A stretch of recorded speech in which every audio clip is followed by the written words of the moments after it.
మొక్కన కొరుట్ల నియోజకవర్గ మెట్పల్లి కానీ, కొరుట్ల కానీ, ఇబ్రాహీంపట్నం కానీ, మల్లాపూర్ కానీ విలేకరులకు నా హృదయపూర్వకంగా నమస్కారాలు.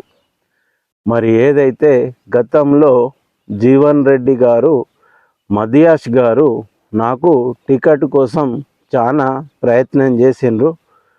రేవంత్ రెడ్డి దగ్గర, రాహుల్ గాంధీ దగ్గర ప్రయత్నం చేసిండ్రు. జువ్వాడి నరసింహారావు గారిని అక్కడికి పిలవడం జరిగింది. ఏదైతే జువ్వాడి నరసింహారావు గారు, నేను ఓడిపోయి ఉన్నా, నాకు ప్రజల్లో సానుభూతి పెరిగింది, నాకు ఒక్కసారి టికెట్ ఇచ్చి నెక్స్ట్ సాయి కుమార్కి ఇవ్వమని చెప్పడం జరిగింది.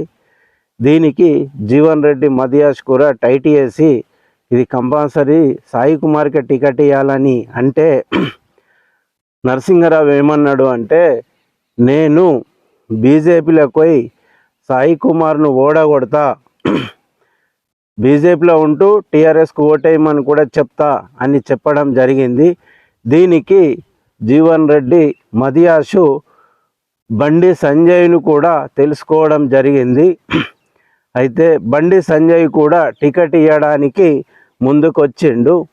మరి నెక్స్ట్ సరే సాయి కుమార్కి టికెట్ ఇస్తే మేము బీజేపీకి తీసుకోము, బీజేపీ టికెట్ ఇవ్వడం అని కూడా చెప్పడం జరిగింది. దీనికి బాండ్ పేపర్ కూడా రాసిచ్చిండు. మరి దీనికి నిరాకరిస్తూ విలేకరులు ఈ సమస్య పరిష్కారం అయ్యేదాక జీవన్ రెడ్డి, మదియాష్ ఆధ్వర్యంలో నరసింహారావు అధ్యక్షంలో నరసింహారావుకి మీరు వార్తలు రాయొద్దు, విలేకరులకు నాకు 2 నమస్తే పెట్టి చెప్తున్నా.